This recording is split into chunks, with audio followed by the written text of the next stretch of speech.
I'm Bill DeFoi, and welcome to In the Community. We are privileged this week to talk with Rafeal A Dagnesses. I hope I pronounced that correct this time around. It's close, Dagnesses. Dagnesses, okay. I keep thinking the G is silent. Dagnesses, all right, very good. And Rafeal, I know that you're a former Marine and you have served in law enforcement. First of all, thank you for your service to this country. Thank you, sir.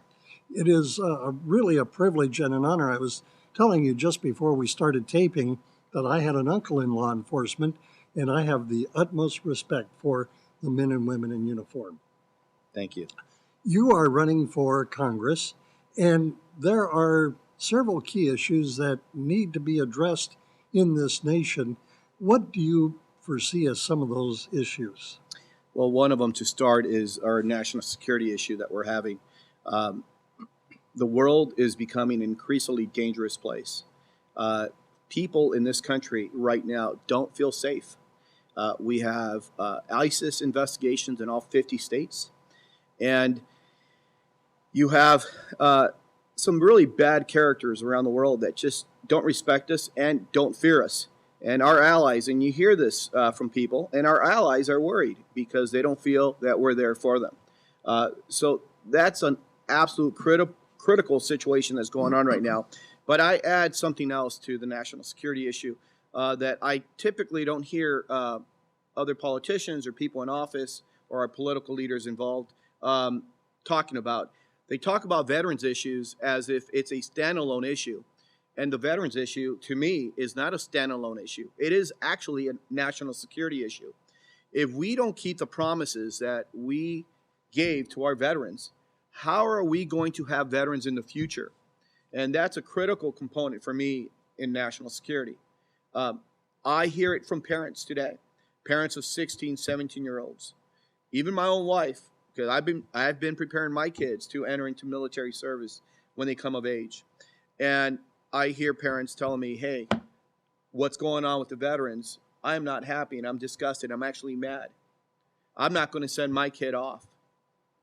Well, these are good families with good kids, and those are the kids that we need joining our military in the future. So national security also has a veteran component to it, and I'm absolutely passionate about that specific subject matter. The other subject matter that is of great concern, because if we don't have this in a very strong position, is also our economic issues, specifically the lack of opportunity and people just basically giving up on the American dream or not understanding what the American dream is anymore. We have a third of our country, and if I recall correctly, somewhere between 90 and 95 million Americans are no longer working.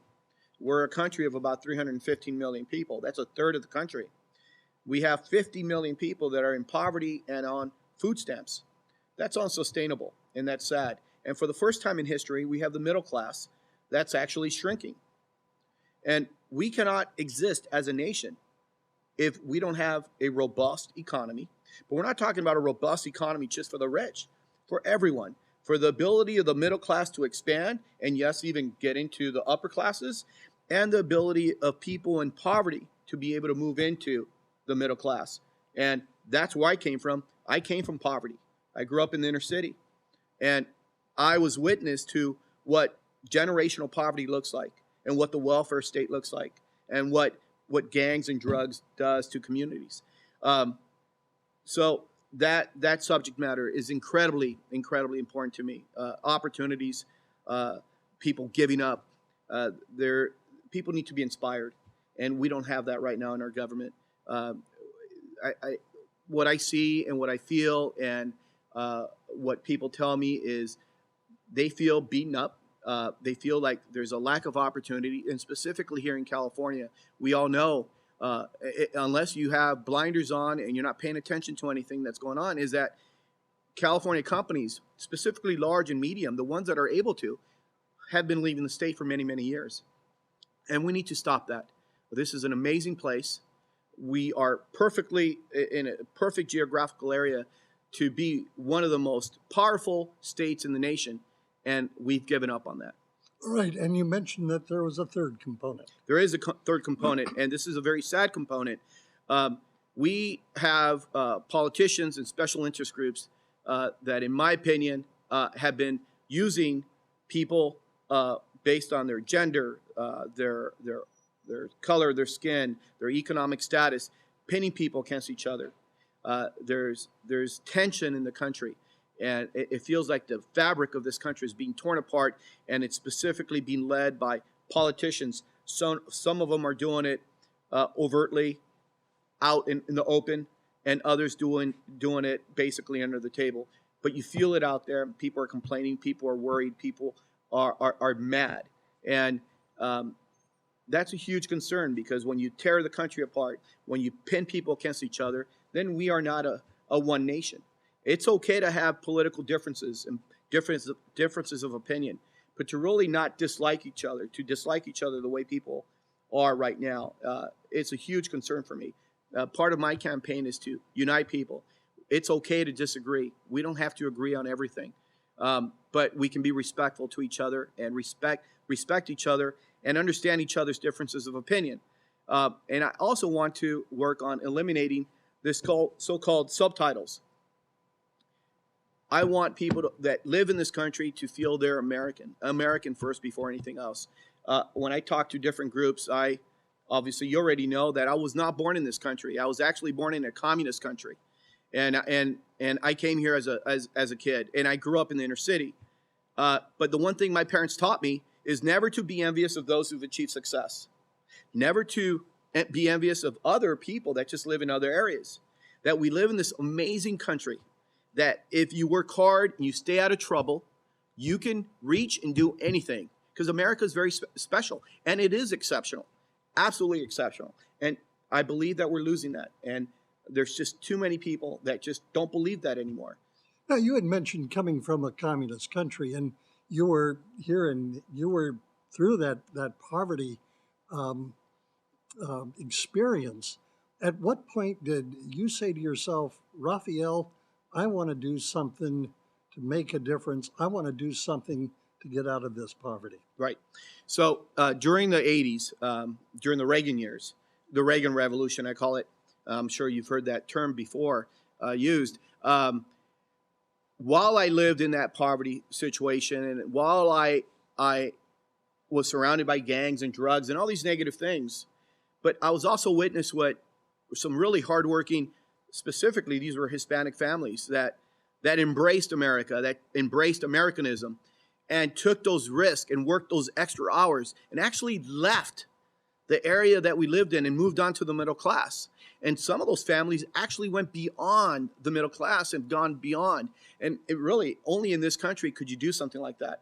During that period of time, those people were my mentors. They didn't know they were my mentors, but my parents, I had very fortunate parents. Even though they were not able to leave that environment, they didn't take those risks. They didn't work those extra hours that were needed, but they were not jealous of other people's successes. And they pointed at those people, and they told me, listen, learn from them, emulate them, see how they're doing it, and you're going to be able to do the same. And as a result, today you're a small business owner. I've been a small business owner about 20 years. I've been an entrepreneur since I was a little kid. Actually, my first job was cleaning ashtrays at banks. My dad was a janitor, and I would go with him at night. And I think he would maybe pay me $25 a week just for fun. I've had so many jobs throughout my life. But my first official job was at the age of 14, working at a McDonald's, actually. I've always been a salesperson also.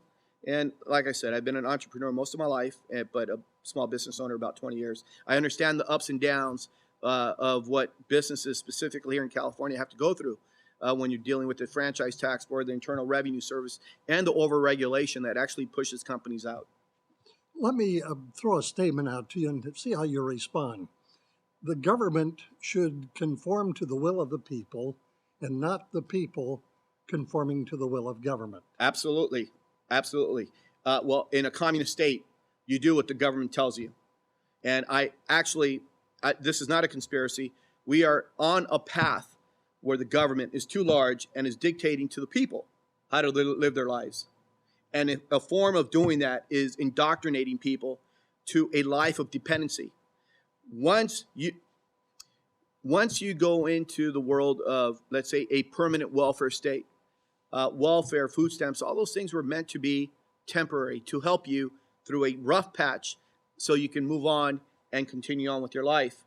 But when you create it into a not only a lifestyle, a generational lifestyle where you pass it on to your kids, that is not healthy, not only for that individual family, but also for that specific community and our country. Well, in that, doesn't that take away from the economy and building this to be a greater nation? Absolutely. You hear sometimes people say, well, it's free. The government is giving me this. The government has no money. That money's yours. That money's yours. When someone is receiving something for nothing, that means someone else is paying for it. And that someone else could be your neighbor or a family member that's being harmed because you're taking advantage of the system. I have no problem helping those that need help. With the debt that is really out of control, we're just kind of kicking the can down the road, aren't we? Absolutely. We're at, believe, at 19 trillion, hitting 20 trillion. President Obama has more than doubled the debt, and it's unsustainable. We are definitely on the path to becoming a European situation. And we've been able to avoid it because we're such a large economy. And the American people are unique. We, no matter what negative situation is out there, no matter what the government has done to us, we continue to fight and we continue to create businesses, and there's that American spirit is still there. But that American spirit is becoming more difficult to achieve as far as the dream and the ability to execute that spirit every day. So in your judgment and in your view, how can we as a nation put the skids on this out of control debt that we're creating? Well, we as individual families and Americans here in this country, if we operated our financial lives the way the government does, we'd all be put in jail. You're not allowed to operate that way. Just on a simple, comparison. You make $20 a week, let's say. I'm just throwing a random number out there to sound ridiculous. I'm trying to sound ridiculous on purpose. You make $20 a week, but you spend $10,000 a week. That's what the government does. They take in $20 and spend $10,000. And that's not right. It should not be even legal to be able to do that. So the brakes on that have to be applied. Absolutely. Or we're not going to have a country in the future. And we're not going to have money for our national defense. In order for us to be able to feel safe in our own country, we need to be able to also pay for it. America has always prided itself on being a strong nation with their military at all branches, whether it be Navy, Marines, Army, Coast Guard, whatever. But it seems to me that there has been a weakening of that strength, that military might. Last week, I'll give you an example of this. I'm talking to some young Marines from Camp Pendleton. Amtraks are these track-type vehicles, and they don't have replacement parts right now. And these young Marines were telling me we're basically using gum, figure of speech. This is what they told me, to keep these things together. This is what's going on. They don't have replacement parts to keep planes flying. The Navy's being taken down to pre-World War II levels. Yet, we know that months back, Russian submarines were going up and down our coast here locally. We know that Russian naval spy ships have now docked on the island of Cuba. The world is becoming more dangerous. And it's becoming more dangerous because our government, this specific administration, and people that have supported their policies of dismantling our system and our defenses is creating a vacuum for some bad guys to flex their muscle around the world. And that really ties into, the strength of the military with our veterans. It would also seem to me that it's a no-brainer. These men and women have served our country, have done so. They've put their lives on the line. Some have come back with loss of limbs, and tragically, we've had a loss of life. These people need to be taken care of. And it seems to me that we've had a major debacle within the VA administration when it comes to servicing the needs of these men and women at veterans hospitals and other services. Correct. There was a bill some months back, last year, I believe it was House Bill 1944, that it was a bill to hold the Veterans Administration managers accountable so they can be fired. Now, I found that interesting. If you're inept and you're not doing a good job, you should be able to get fired. Congress actually had to step in and create a law to be able to terminate inept people that just don't do a great job. As for the veterans, it's my opinion, the VA, as far as their hospital system, and this is just an idea, and I've been running it through veterans groups. I myself, I'm a veteran. I also belong to a veterans group. I really believe those veterans that have qualified should be able to walk into any hospital anywhere in the country. If you get cancer, if you have an illness, you should be able to walk into UCLA, Norris, wherever you want with your ID and be taken care of and receive the best treatment possible and not be placed in a VA waiting line for months at a time where you can possibly die while you're waiting for your treatment. And by the way, that is a form of socialized medicine where you put your name in and you're waiting in line for months at a time because the system is overrun. And that's what's going on also with the VA. It is absolutely overrun. It's a large bureaucracy, and we know, history proves it, government bureaucracies that are large just don't work. So I'm hearing a suggestion that we should kind of privatize some of these services. I'm not saying privatize, but let them go to private medical facilities. Contract out then. Yes. So we're not contracting per se, let's say UCLA. They have a card, and it's like an insurance card, like any other type of insurance, but it's a more broad-based insurance policy where the veteran can go to any hospital and be treated. Let's focus a little bit about national security. There's been all this ISIS and ISIL and all of these things going on, but we've had some homegrown terrorism here in the United States. We've just had the shootings down in San Bernardino that obviously was terrorist related. We had the bombings in Oklahoma City years ago. I mean, there are things going on our soil just as much as going on in the foreign countries. Absolutely. Well, we know that ISIS is recruiting from within. They've done a great job using specifically social media to recruit people all over the world. If you recall the day of the San Bernardino shooting, President Obama that morning said that ISIS was contained. But remember, a year prior, he was calling them a JV team. So this administration and those that support those policies obviously either are not paying attention on what's going on the ground or just don't understand what is actually happening. They won't even call them who they are. And that's an issue when you can't call something what it actually is when it's right in front of you.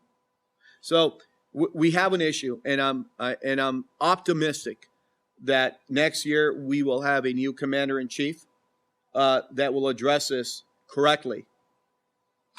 In talking about security issues, talk to us a little bit about Benghazi. So my wife just met Tonto, one of the gentlemen that was involved in Benghazi and that new movie that came out, 13 Hours. My response to Benghazi is those who operate outside of our country, and I call them the folks that protect our outer perimeter. And those are not just military folks. Those are our intelligence officers, our diplomats, our diplomatic corps. If we do not protect these people, if we leave them out to hang the way they did in Benghazi, the Benghazi issue is not just Benghazi, it's the whole thing.